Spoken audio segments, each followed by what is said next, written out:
छत्तीसगढ़ में भी इनको कोई नहीं मिल रहा और रमन सिंह को ये बनाना नहीं चाहते, क्योंकि रमन सिंह का पिटा हुआ चेहरा था, जिसके कारण जो है ये छत्तीसगढ़ का पिछला चुनाव हार गए थे।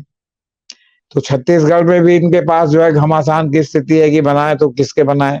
मध्य प्रदेश में शिवराज सिंह चौहान 4 बार मुख्यमंत्री रह चुके हैं, और शिवराज सिंह चौहान ने जो 10-10 12 सभा की और जो लाडली योजना चलाई, तो जो प्रधानमंत्री या केंद्र का योगदान है, तो उसमें आप शिवराज सिंह के योगदान को भी और उनकी मेहनत को भी माइनस नहीं कर सकते।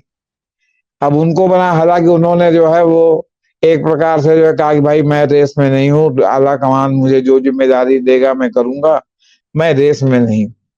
अब वहां भी है नरोत्तम मिश्रा, एक वहां के बहुत ही पोटेंशियल कैंडिडेट थे, तो नरोत्तम मिश्रा इस बार चुनाव हार गए, अपने बड़बोले नेता थे। तो अब वहां ये किसको बनाए, तो वहां भी ये मामला इनका फंसा हुआ है। कहीं ना कहीं फिजा में ये बात तैर रही है कि वसुंधरा के पास 30-40 एमएलए हैं। अगर वो 30-40 एमएलए के साथ डिफेक्ट करती हैं, तो 175 सीट जो है वो क्या कहते हैं, उसमें अगर आप 40 एमएलए घटा दें 115 सीट में, तो 70 सीट बचती है। बिल्कुल कांग्रेस के आसपास पहुंच जाएंगे। 70-75 सीट बचती है। कांग्रेस के 69 ऑलरेडी हैं और 2 बसपा के हैं। तो ऐसी स्थिति में और जब सरकार गिरने लगेगी तो कई लोग और भी पाला बदल सकते हैं, मौके का लाभ देंगे, क्योंकि सारे लोग तो संतुष्ट है नहीं, बहुत से संतुष्ट भी हैं। तो अब नतीजा है कि अच्छा बनाते हैं तो एक प्रकार से जो पहले आप किनारे कर रहे हैं, तो फिर आप बनाते हैं तो फिर एक प्रकार से थूक के चाटते हैं। लगातार कसमकस चल रही है और दिल्ली में मीटिंग पर मीटिंग प्रधानमंत्री आवास में हो रही है कि मतलब आखिर किन तीनों राज्यों में किसको बनाया जाए। कांग्रेस ने तो तंज भी कर दिया है कि भाई आपकी तो ढोल ताशे के साथ सरकार आ गई, तो आप मुख्यमंत्री मनोनीत क्यों नहीं कर रहे हैं।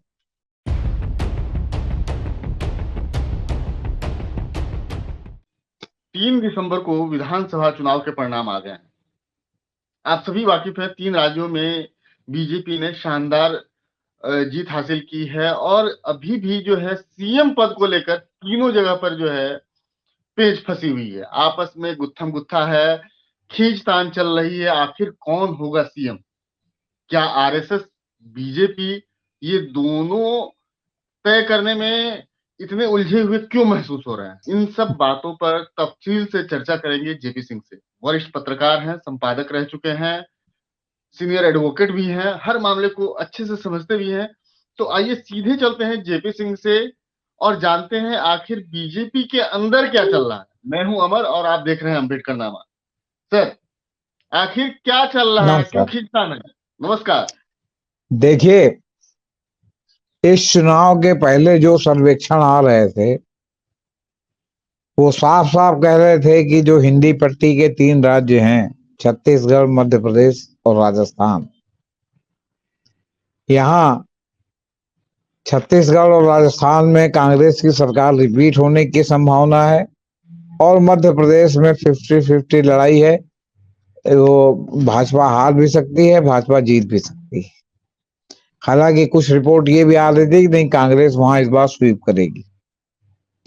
ऐसे में हमारे प्रधान सेवक प्रधानमंत्री नरेंद्र मोदी ने एक जुआ खेला।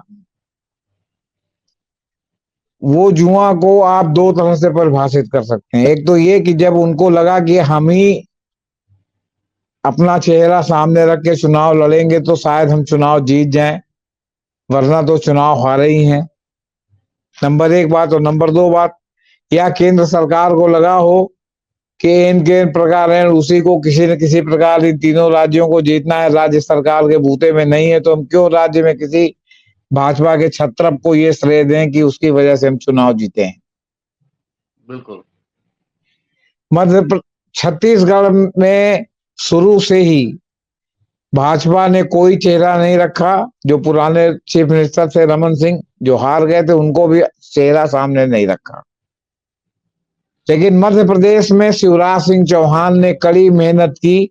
लगातार किनारे लगाए जाने के बावजूद उन्होंने एक एक दिन में 12-12, 13-13 जनसभाएं की। लाडली योजना ठीक चुनाव के पहले उन्होंने की, जिसमें जो कहा जाता है कि मध्य प्रदेश में गेम चेंजर है।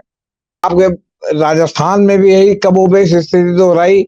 और ये बड़ी लंबी लंबी मीटिंग जाके अमित शाह ने की और वसुंधरा राजे को वहां बाहर रखा। लेकिन अंत समय में बीजेपी को लगा कि मुख्य प्रधानमंत्री के चेहरे के बावजूद अगर वसुंधरा राजे को किनारे किया गया तो एक जाटों का बहुत बड़ा वर्ग जो है हमसे खिसक जाएगा, और वसुंधरा को ही नहीं टिकट दिया गया। अंतिम चरण में वसुंधरा के समर्थकों को भी टिकट दिया गया। अब चुनाव हो गया। चुनाव में जो सामने है, जो जीता वो सिकंदर, जो हारा वो हारा।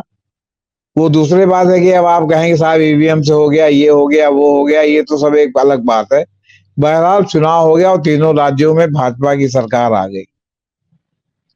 अब सवाल इस बात का है कि जब तीनों राज्यों में भाजपा ने प्रधानमंत्री के ही चेहरे पर चुनाव लड़ा था और ये रिस्क लिया था कि अगर भाजपा हारी तो प्रधानमंत्री के ऊपर सीधे जो है आंच आएगी कि साहब अब की बार तो डायरेक्ट इनके चेहरे पे चुनाव लड़ा गया था, अब की तो राज्य में कोई लीडरशिप थी नहीं, तो इसलिए हारने की जिम्मेदारी भी प्रधानमंत्री की है। और ये 2024 में इसका बहुत ही बुरा इम्पैक्ट पड़ता अगर तीनों राज्य भाजपा हार जाती।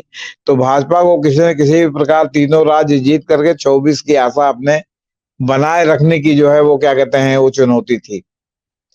अब चुनाव हो गया। उधर शिवराज सिंह ने भी चुनाव जीत लिया, रमन सिंह भी वहां चुनाव जीत गए, और यहाँ वसुंधरा राजे भी चुनाव जीत गई।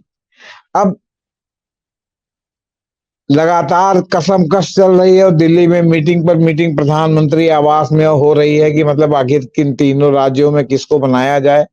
कांग्रेस ने तो तंज भी कर दिया है कि भाई आपकी तो ढोल ताशे के साथ सरकार आ गई, तो आप मुख्यमंत्री मनोनीत क्यों नहीं कर रहे हैं, क्यों नहीं मुख्यमंत्री नियुक्त करके आप शपथ ग्रहण करवा रहे। देखिए हमने तो 3 ही दिन में 4 दिन में शपथ ग्रहण करा दिया। 3 तारीख को रिजल्ट निकला और 7 तारीख को जो है रेवंत ने शपथ दे दी, और संभवतः कल 8 तारीख को मिजोरम में भी शपथ हो जाएगा। बिल्कुल। अब यहाँ सवाल है कि राजस्थान राजस्थान में सवाल है कि वसुंधरा राजे को आप बनाएंगे कि नहीं बनाएंगे। वसुंधरा राजे को नहीं बनाएंगे तो किसको बनाएंगे। आपने पहले दिया कुमारी को, जो जयपुर राजघराने की राजकुमारी, उनको प्रोजेक्ट करने की कोशिश की। दूसरे नंबर पर आपके बालकनाथ हैं, बाबा बालकनाथ, उन्होंने आज इस्तीफा भी दे दिया लोकसभा से, उनको प्रोजेक्ट करने की कोशिश की। आपने कई लोगों को वहां जो है केंद्र से चुनाव लड़ने के लिए भेजा, राज्यवर्धन सिंह राठौर को भेजा, उनके भी मन में कहीं ना कहीं है कि हम प्रधानमंत्री पद के पोटेंशियल दावेदार हैं। आप जो कानून मंत्री हैं मेघवाल, उनके भी मन में है कि हम मुख्यमंत्री पद बन सकते हैं, और ओम बिरला जो आपके लोकसभा अध्यक्ष है, उनके मन में भी है कि हम बन सकते हैं। अब और लोग बने या ना बने, लेकिन अगर वसुंधरा नहीं बनी तो कहीं ना कहीं फिजा में ये बात तैर रही है कि वसुंधरा के पास 30-40 एमएलए हैं। अगर वो 30-40 एमएलए के साथ डिफेक्ट करती हैं तो 175 सीट जो है वो क्या कहते हैं उसमें अगर आप 40 एमएलए घटा दें 115 सीट में, तो 70 सीट बचती है। बिल्कुल। कांग्रेस के आसपास पहुंच जाएंगे। 70-75 सीट बचती है। कांग्रेस के 69 ऑलरेडी हैं और 2 बसपा के हैं। तो ऐसी स्थिति में और जब सरकार गिरने लगेगी तो कई लोग और भी पाला बदल सकते हैं, मौके का लाभ देंगे, क्योंकि सारे लोग तो संतुष्ट है नहीं, बहुत से संतुष्ट भी हैं। तो अब नतीजा है कि अच्छा बनाते हैं तो एक प्रकार से जो पहले आप किनारे कर रहे हैं, तो फिर आप बनाते हैं तो फिर एक प्रकार से थूक के चाटते हैं। तो इसलिए वहां मामला फंसा हुआ है। वसुंधरा राजे ने ताल ठोक दिया है, तमाम लोगों से मिल भी नहीं, जुल भी नहीं है। 30 तो सॉलिड बताए जाते हैं, लेकिन 40-50 एमएलए उनके साथ टोटलिटी में लोग बता रहे हैं कि भाई चर्चा का विषय है कि वो उनके साथ हैं। तो इसलिए तो वहां मामला फंसा हुआ है। राजस्थान में बनाए तो किसको बनाए, कौन ऐसा नेता है जिसकी ज्यादा स्वीकार्यता है। अब आए मध्य प्रदेश में। मध्य प्रदेश में शिवराज सिंह चौहान 4 बार मुख्यमंत्री रह चुके हैं, और शिवराज सिंह चौहान ने जो 10-10-12 सभा की और जो लाडली योजना चलाई, तो जो प्रधानमंत्री या केंद्र का योगदान है, तो उसमें आप शिवराज सिंह के योगदान को भी और उनकी मेहनत को भी माइनस नहीं कर सकते। अब उनको बना, हालांकि उन्होंने जो है वो एक प्रकार से जो है कहा कि भाई मैं रेस में नहीं हूँ, आला कमान मुझे जो जिम्मेदारी देगा मैं करूंगा, मैं रेस में नहीं। अब वहां भी है नरोत्तम मिश्रा, एक वहां के बहुत ही पोटेंशियल कैंडिडेट थे, तो नरोत्तम मिश्रा इस बार चुनाव हार गए। अपने बड़बोले नेता थे। तो अब वहां ये किसको बनाए, तो वहां भी ये मामला इनका फंसा हुआ है। और फिर ऐसा बनाना है जिसमें सर्वसम्मति हो। अब छत्तीसगढ़ में भी इनको कोई नहीं मिल रहा और रमन सिंह को ये बनाना नहीं चाहते, क्योंकि रमन सिंह का पिटा हुआ चेहरा था, जिसके कारण जो है ये छत्तीसगढ़ का पिछला चुनाव हार गए थे। तो छत्तीसगढ़ में भी इनके पास जो है घमासान की स्थिति है कि बनाए तो किसके बनाए। रमन सिंह हालांकि वो भी दावेदार माने जा रहे हैं। अब शिवराज सिंह चौहान 5वीं बार मुख्यमंत्री बनना चाहते हैं, तो इसलिए जो है वो अब दिया कुमारी, बालकनाथ, आपके क्या कहते हैं राज्यवर्धन सिंह राठौर, इन सब में कैसे चुने। फिर एक सिंधिया साहब है कि सिंधिया साहब को बनाए या सिंधिया साहब के समर्थकों को बनाए। अब मोदी जी ने अपने चेहरे पर तथाकथित जीत दिला दी। अब अपने चेहरे पर दिलाई या केंद्र के कलाकारी पर दिलाई, ये बहस का विषय हो सकता है। लेकिन राजस्थान, मध्य प्रदेश के परिणामों ने ये सामने ला दिया है कि इलाकाई नेताओं या छत्रपों के बिना मोदी जी राजस्थान और मध्य प्रदेश में कुछ भी नहीं। वहां भी क्षत्रप है, वहां भी क्षत्रप है। एक बार वो जो है आपके छत्तीसगढ़ में किसी को भी बना देंगे तो चल जाएगा, लेकिन फिलहाल मध्य प्रदेश और राजस्थान में तो ऐसी स्थिति नहीं है। राजस्थान में तो खैर ऐसी बिल्कुल भी ऐसी स्थिति नहीं है।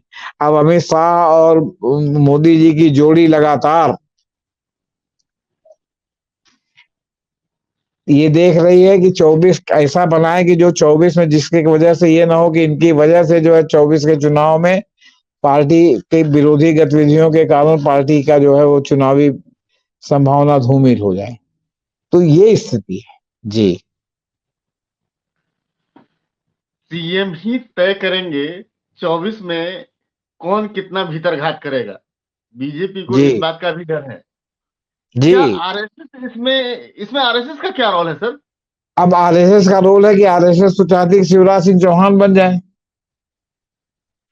अब सवाल इस बात का है कि हम लाए हैं तूफान से किश्ती निकाल के, तो तूफान से किश्ती तो मोदी जी ने निकाला है, तो मोदी जी ने निकाला है तो नेचुरली मोदी जी भी अपनी से चाहते होंगे कि भाई हम किश्ती निकाल के लाए हैं तो हमारे कहने से मिलना चाहिए। यहाँ उस तरह की जीत नहीं हुई जैसे और जगहों पर जीत हुई थी, जिसमें आरएसएस ने रघुवर दया उनको वहां कर मुख्यमंत्री बनवा दिया था।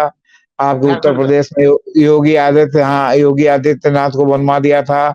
आपके खट्टर को जो है आपके हरियाणा में बनवा दिया था। तो इस बार ये परिस्थितियां दूसरी हैं, क्योंकि ये जीत जो है शुद्ध रूप से जो है मोदी जी या केंद्र सरकार की वजह से हुई है, ऐसा सभी मान रहे हैं। और बाकी इनके छत्रपों के भीतर घात से हुई है, एक दूसरे को हराने के कारण हुई है। तो अब ये छत्रप ऐसा क्यों कर रहे थे? क्योंकि छत्रप भी कहीं ना कहीं ईडी के डर से जो है वो केंद्र सरकार के सामने नतमस्तक थे। उनको भी टास्क मिला होगा कि आपस में ही लड़के मरो साले तुम लोग। तो ये स्थितियां हैं। तो सवाल इस बात का है कि अभी इन स्थितियों में जो है आप क्या करेंगे, आप बताइए हमको। अगर इन मध्य स्थितियों प्रदेश में में जी जी अगर मध्य प्रदेश में जी। शिवराज सिंह चौहान सीएम नहीं तो कौन, और अगर कोई दूसरे बन रहे हैं, तो क्या वो मध्य प्रदेश को उसी मामा की तरह समेट कर रख पाएंगे जिसको जिसको जो है 24 में भुनाया जा सके? अब देखिए यही तो बात है ना, ये तो मिलेगा भाई। पार्टी लाइन पर अगर चलेंगे, पार्टी के कैडर है, तुमको मानना ही पड़ेगा। मान ली सिंधिया जी को ही बना दे ला के वो तो अभी तो सब गर्भ में छिपा हुआ है कि किसको ये बनाना चाहते हैं, किसको ये बनाएंगे, अंत में किसके ऊपर नाम आके गिरेगा। अभी तो अटकल पच्चू का दौर सब चल रहा है। तो इसलिए इस अटकल पच्चू के दौर में मतलब ये डिसाइड नहीं कर पा रहे हैं इतना बहुमत पाने के बाद कि हम किसको बनाएं, क्योंकि इनको लगातार भीतर घात का डर है कि कहीं भीतर घात ना हो जाए, क्योंकि सबकी महत्वाकांक्षाएं बहुत बढ़ी हुई हैं। अगर सिंधिया जी सरकार गिरा सकते हैं तो वसुंधरा सरकार क्यों नहीं गिरा सकती? शिवराज बिल्कुल। सिंह चौहान क्यों नहीं सरकार गिरा सकते? तो रमन सिंह सरकार क्यों नहीं गिरा सकते? तो ये सब स्थितियां हैं। अब इसी बीच में मध्य प्रदेश में कल जो है पूर्व मुख्यमंत्री कमलनाथ, जिनकी जो प्रदेश अध्यक्ष हैं कांग्रेस के और जिनकी लीडरशिप में कांग्रेस वहां बुरी तरह हार गई, उन्होंने एक हम्म, समीक्षा बैठक की और समीक्षा बैठक के बाद उन्होंने कहा कि इलेक्ट्रॉनिक वोटिंग मशीनों में विसंगतियां थी। हम्म, ईवीएम में धांधली तो अपनी जगह है, उन्होंने कहा हम भी मान लें चलिए ईवीएम में धांधली हो गई, लेकिन जो उनका अहंकार है, जिन्होंने अपने अहंकार के आगे उन्होंने अखिलेश यादव का अपमान कर दिया। 4 सीट वो मांग रहे थे, उन्होंने नहीं दिया, उन्होंने कई खड़े कर दिए। 4 सीट में भी जो उनको वोट मिले, वो कांग्रेस प्रत्याशी जो हारा उन सीटों पर, उस हार के अंतर से ज्यादा उनका वोट था। यानी अगर वो साथ रहे होते तो हो सकता है कि जो है वहां बीजेपी को सीट न मिली होती। और भी कई सीटों बिल्कुल। पर उन्होंने डैमेज किया। सीपीएम मांग रही थी, आदिवासी पार्टी जो है समझौता चाहती थी, तो गहलोत ने नहीं किया, मध्य प्रदेश में भी नहीं हुआ। आदिवासी पार्टी ने काफी जो है डैमेज किया। सुरक्षित जो निर्वाचन क्षेत्र है उसमें भाजपा और कांग्रेस दोनों को आदिवासी पार्टी ने डैमेज किया, जबकि आदिवासी पार्टी कांग्रेस से गठबंधन चाहती थी। बीच में ये बिल्कुल। लोग गए भी, इन्होंने देखा कि उसका प्रभाव है गठबंधन के लिए, तो उन्होंने कहा कि अब तो बिगुल बच चुका है, अब तो चुनाव के बाद ही अगर गठबंधन होगा तो होगा, अभी फिलहाल गठबंधन नहीं होगा। तो हम्म। अब सवाल इस बात का है कि अहंकार नहीं है, तो कहा कि साहब ईवीएम है, ईवीएम है, क्योंकि उनको लग रहा है कि जो है उनका जो है हाईकमान उन पर कार्रवाई कर सकता है। लेकिन उन्होंने बिल्कुल। ये सफाई नहीं दी कि उनके अहंकार का क्या। मध्य प्रदेश में कमलनाथ के अहंकार से की वजह से भी जो है पार्टी जो है वो उसको काफी नुकसान हुआ, और उन्होंने नेताओं के साथ असहयोग किया। मध्य प्रदेश में राज्य इकाई के प्रमुख कमलनाथ ने स्वतंत्र फैसले लिए, समाजवादी प्रमुख अखिलेश यादव को झिलक दिया, और सपा के इंडिया ब्लॉक का सदस्य होने के बावजूद भी किसी गठबंधन में शामिल होने से इनकार कर दिया। जयप्रकाश अग्रवाल वहां पर केंद्र सरकार, वो आपका जो है कांग्रेस आला कमान ने भेजा था पर्यवेक्षक बना करके काफी पहले। उन्होंने एक रिपोर्ट दी, जो रिपोर्ट कहा जाता है कि कमलनाथ जी के पोस्ट के लिए सुटेबल नहीं थी।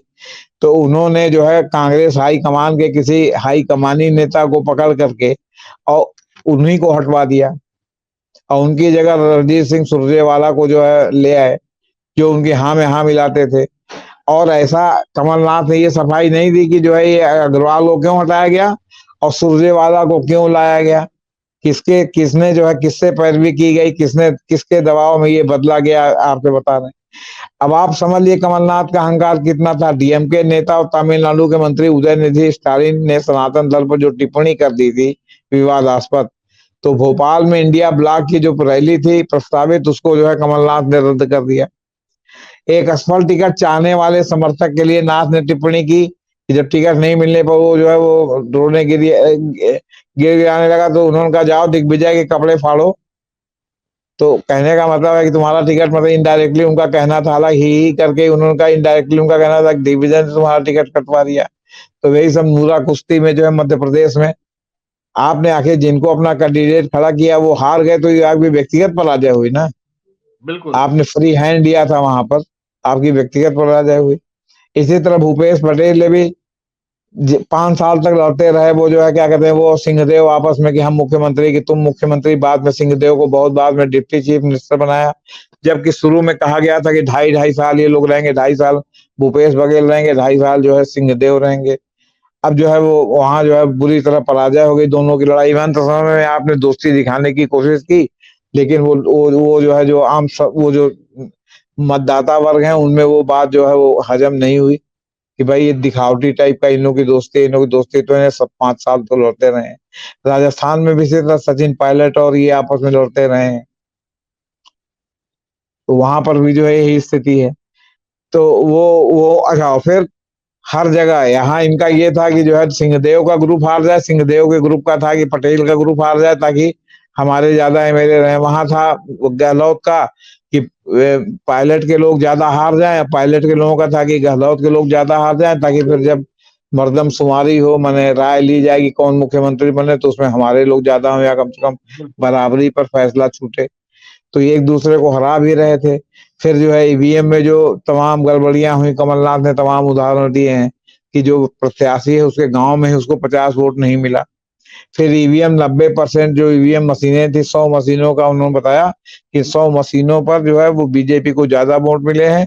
और ये जब गिनती हुई तो 90% चार्ज थी, जबकि जब वोटिंग हुई और जब तक वो रखी थी तो उसमें चार्ज उसका जो है डिस्चार्ज हो जाना चाहिए था, इतना चार्ज नहीं होना चाहिए था। ये सब विसंगतियां भी उन्होंने गिनवाई। तो अब वो गिनवाने से क्या है, ये तो आपने गिनवा दिया, लेकिन आपने नहीं बताया कि आप जो अहंकार में डूबे हुए थे उसका क्या। यही हाल जो है भूपेश बघेल का था। यही हाल जो है अशोक गहलोत का था। सचिन पायलट को लगातार वो जो है अपमानित करते रहे, और सचिन पायलट जो है वो क्या कहते हैं डिफेंसिव होकर के वो तो उन्होंने पार्टी नहीं छोड़ी, लेकिन अब की बार इन दोनों की लड़ाई में राजस्थान में रसातल में चले गए, और बाकी जो मोदी जी का मैनेजमेंट था उसकी तो कोई बात ही नहीं है।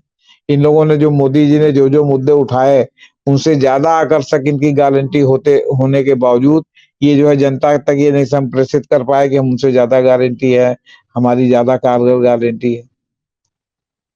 कहा गया कि वहाँ एक गेम चेंजर है कि वहाँ जो इलाज लोगों का मुफ्त में जो है बड़े बड़े असाध्य रोगों का जो है मुफ्त में हो रहा है, वो भी जो है क्या कहते हैं मतलब उसको आप ये कह सकते हैं कि वोट जो है वो मिला वोट ज्यादा, लेकिन इनसे ज्यादा भाजपा को मिला। मैंने भाजपा की गारंटी को लेने वाले ज्यादा थे, अब उन्होंने गारंटी ली, अब ईवीएम से मैनेज हुआ, जीत तो जीत है, हार हार है। जी, ये स्थिति है। सर हार के बाद जो है अक्सर जी हाँ ईवीएम पर प्रश्न चिन्ह लगता है। चुनाव से जी पहले जी राजनीतिक दल चाहे जो भी हो, कांग्रेस हो, जी बीजेपी हो, सपा जी हो, टीएमसी हो, राजद हो, जदयू हो, हाँ वो हाँ। एकजुट होकर ईवीएम का विरोध क्यों नहीं करते हैं? अब ये तो मिलियन डॉलर क्वेश्चन है। आज तक आपने देखा कि इन लोगों ने मिल करके जो है सुप्रीम कोर्ट में गुहार लगाई हो? सुप्रीम कोर्ट में कोई कॉमन काज से गुहार लगाता है, या इक्का दुक्का छुट्टा दल छुट्टे देता है, वहां चले जाते हैं। लेकिन पार्टी के रूप में जितने विपक्ष में लोग हैं उनमें से तो लोग ईवीएम के लिए चैलेंज करने वहां जाते नहीं है। उठाते समय, और जब चुनाव आता है तब ये मामला उठता है, और चुनाव के बाद फिर ठंडे बस्ते में चला जाता है। कहाँ चला जाता? आज तक 20 लाख ईवीएम का हिसाब नहीं मिला। 2017-18 से बॉम्बे हाईकोर्ट में मामला लंबित है। बड़ी बड़ी स्टोरियां जो है फ्रंट लाइन और लोगों ने छापी। ईवीएम चला, सरकार ने पेमेंट किया, अब वो चुनाव आयोग कहता है हमारे तक पहुंचा नहीं, तो नहीं पहुंचा तो गया कहाँ? फिर अभी आपके चुनाव के पहले जो है प्रशांत भूषण के एनजीओ ने जो है वो डाला था सुप्रीम कोर्ट में कि साहब वो वीवीपैट उसको मिलाया जाए पूरा का पूरा। वो सुप्रीम कोर्ट ने एज यूजुअल नोटिस नोटिस जारी किया, उसके बाद मामला पेंडिंग है, उसको डिसाइड नहीं किया चुनाव के पहले। और मैं समझता हूँ कि 2024 के चुनाव के पहले भी नहीं डिसाइड करेंगे। 2019 के चुनाव में 2023 आ गया, 2024 में चुनाव होने वाला है। उसी कॉमन काज की याचिका है जिसमें आपका ये है कि 370 सीट से अधिक सीटों पर जो वोट पड़ा और जो वोट गिना गया दोनों की संख्या में अंतर है, पड़ा कम और गिना गया ज्यादा। चुनाव आयोग ने आंकड़े सब हटा लिए थे अपने जो है उसके ऊपर जो है वेबसाइट वेबसाइट। से। तो अभी तक ये सुप्रीम कोर्ट ने नहीं डिसाइड किया कि ऐसा क्यों हुआ, क्या हुआ। तो सुप्रीम कोर्ट भी तो जो है तमाम चीजों पर आंख मूंदे हुए है। बहुत सी गड़बड़ियों के लिए तो सीधे सीधे सुप्रीम कोर्ट को भी आप जिम्मेदार ठहरा सकते हैं। सुप्रीम कोर्ट चाहता तो उसमें संज्ञान लेता, तो कम से कम एक प्रेसिपिटेट तो होता कि आखिर क्यों हुआ, कोई ना कोई वैलिड रीजन होता। वो वैलिड रीजन जब वो चुनाव आयोग बताता तो सुप्रीम कोर्ट डिसाइड करता कि वैलिड है कि इनवैलिड है या रिगिंग है। तो ये सब भी तो नहीं हुआ। तो यही है। अब बाकी, अब कल जो है हल्ला हुआ साहब इंडिया की बैठक नहीं हुई, बैठक हो गई।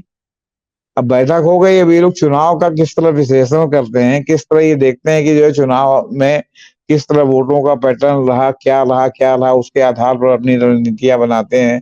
तो 2024 के चुनाव में बहुत फर्क पड़ सकता है। फिर जो आपस में तिताई पैदा हो गई टिकट न देने से, उस तिताई जो है उसको भी आपस में दूर करना बहुत जरूरी है। और जबकि ये पहले से क्लियर था कि विधानसभा चुनाव सब लोग स्वतंत्रता पूर्वक लड़ेंगे, कोई किसी को नहीं कहेगा कि तुम हमारे खिलाफ मत बोल, लड़ो, हारो या जीतो एक अलग बात। वही हुआ, और उसका परिणाम जो सामने है वो आप देख रहे हैं। जयप्रकाश नारायण के आशीर्वाद से जब जनता पार्टी भी बनी थी, तो जनता पार्टी बनने के बाद जो उपचुनाव हुए थे उसमें जनता पार्टी का एक कैंडिडेट खड़ा हुआ था, किसी भी पार्टी का जो भी लोग उसमें शामिल थे। ये नहीं था कि चारों पार्टी खड़ी हो गई और चारों पार्टी जनता पार्टी।